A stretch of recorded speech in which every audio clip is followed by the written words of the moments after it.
What we're going to do is look at a 2 by 3 foot canvas that I painted titled Doggie Diner. It's based on a 35 millimeter slide that I took somewhere back in the early 70s.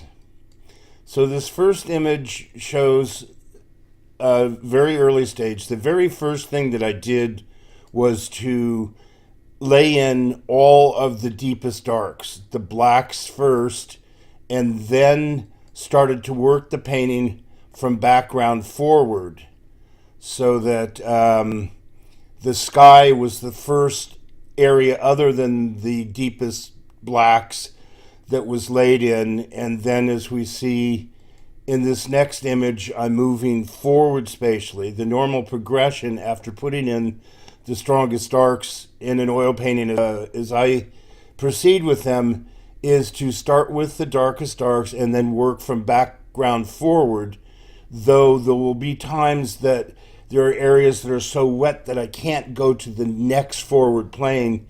A good example is that so much of the canvas was wet, I moved forward, and you can see in this image, into the Coca-Cola sign because it was an area of the painting that I could attack without accidentally smearing white paint. The other thing that I did in this phase of the painting was added that enter sign, that arrow that's coming in from the left. That's a compositional device to keep the viewer engaged inside the picture plane.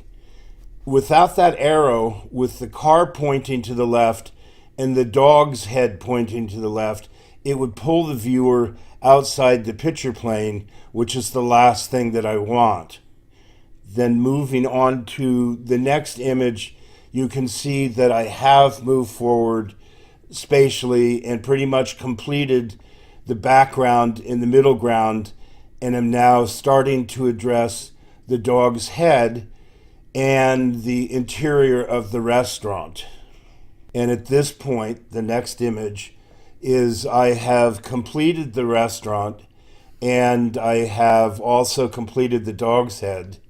And then we look at the final piece of progress, and I'm done with the painting. I've finally got to the car, and I'm really pleased with the result. This is an image of how things looked in my studio as I move forward with the painting. You can see the canvas sitting on the easel, but you can also see the photographic references that I am looking at in order to understand the content well enough to paint it. So it took me a while to figure out what the car was, and with the assistance of a friend, Paul, he could name the car as a 65 Dodge Cornet. So I went on Google to find an image that was more clear than the photographic information. You can see the print that is on another easel that's on the lower right. The dog's head and the restaurant are completely overexposed. There's not enough information to really understand what's going on. So you can see a little bit higher up an image, it's kind of small, the dog's head, which I got off of Google Images. It's a great resource. And it's not the exact right angle, but it is much more correct, detailed, and clear detailed information on the dog's head. So this is the actual JPEG that was based off of the 35 millimeter slide. So you can see how bleached out the dog's head is and how bleached out the restaurant is. You can also see that there was no enter sign. And I think looking at this, you can feel the pull from the car and the dog's head kind of leading you out the left side of the image. I also got rid of the red car, and there's a fragment of a bumper on the other side of the canvas. I got rid of the other two cars. And now we're just looking at some details of the painting, and we're looking here at elements of the background that you probably couldn't see clearly in the previous slides. Here we're looking at the beginning of painting the fogged up, aged plastic window, which is in the back of most convertibles. And it has kind of a foggy, hazy look to it. So there's 4 colors that I've laid out here, and I lay the colors out in in kind of crude form, fill the area that I'm addressing, that being the window, and then come in and finesse it and smooth it out. I also added elements of red, which was a serious exaggeration of reflections from the Coca-Cola sign coming onto that plastic window. Here in this image, I'm laying out swatches of the colors that represent the reflections on the metal of the car. And again, I've laid them out in crude form, and then I come in and finesse them.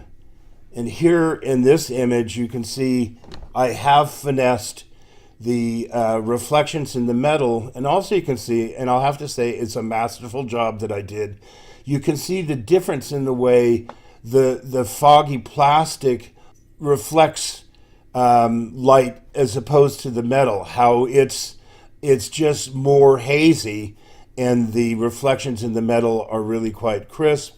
I also addressed the wheels of the car at this point, and here's the final product of the car itself, which I'll have to say, in all due modesty, it's an absolute gem. It's an incredible painting of that car.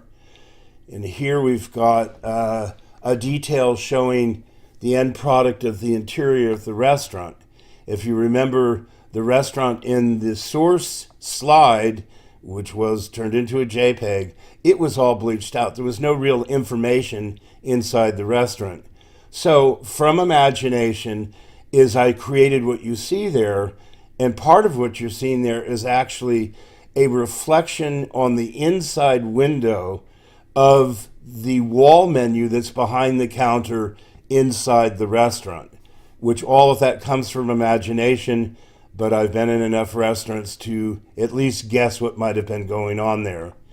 And here's the end product, the detail of the dog's head, which again is so much more refined than the information that was in the source JPEG, but going to Google image and finding that it wasn't in this exact position, finding a better, more clear image of the dog's head allowed me to paint it in this correct position much more accurately.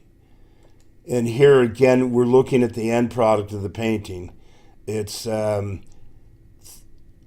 by 2 feet, so it's a vertical in oil. And in contrast to that, we'll just look briefly again. Finished product is here. Here's the source slide. And then again, we'll leave off here with the finished product. So I hope you enjoyed this process. Happy painting.